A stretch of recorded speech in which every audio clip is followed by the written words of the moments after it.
an impossible situation,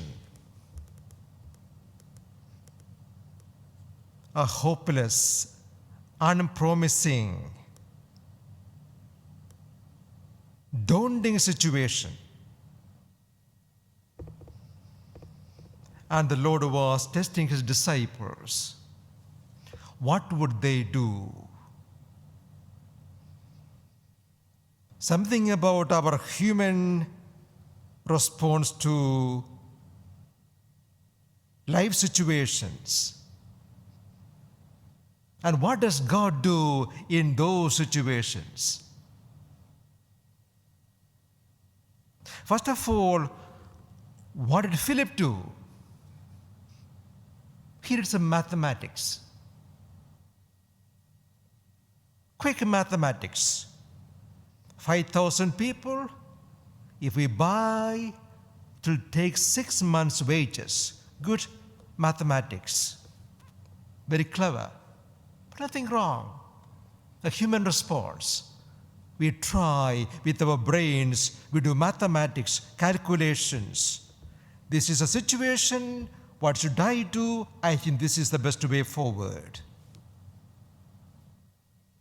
Then Andrew comes with a suggestion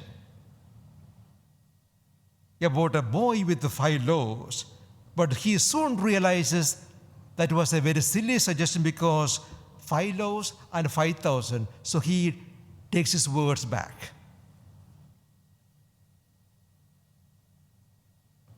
Then comes the Lord's action.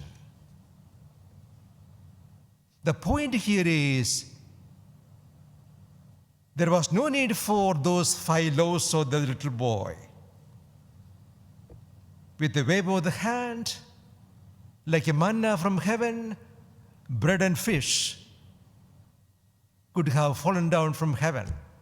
No, the Lord said, bring that 5. That very little you have. You think insignificant? Yes, you are a limited resource. Apparently insignificant. Don't you realize often how helpless you are? How limited you are? You can't meet your own expectations or of those of others. You feel so limited, helpless, and sometimes hopeless. But the message here is, nothing is beyond the power of God. Your very little is too much for the Lord. Give it to the Lord. Give it to the Lord. Or place before the Lord that little and acknowledge, this is nothing, but this is everything, Lord, in your hands. Whatever be the situation, leave it to God. Take it to God. Hand over to God. Cast all your cares, as Peter would say. That is a fisherman's language, like throwing the net. Cast all your cares onto Him. Then be at peace. There's something more. Here is a picture of the Holy Eucharist. The Lord gives the people His word of life. The liturgy of the word. Then comes the liturgy of the Eucharist, the bread of life. In every Mass this happens. The liturgy of the word, a liturgy of the bread of life. So be there to receive both, because both you need, the word of life and the bread of life, and both Jesus. Only one condition, only if you are hungry, a very important word. Don't go to any banquet with a full stomach.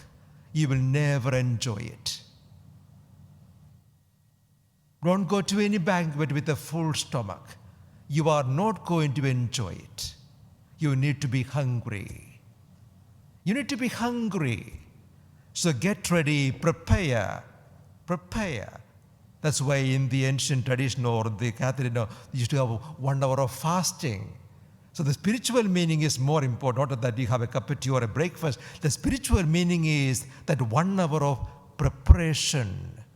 Don't let anything else, any other rubbish to go into your mind during that 1 hour. Oh, I am going to Mass. Let me have the reading of the Gospel. Yeah, this is a reading.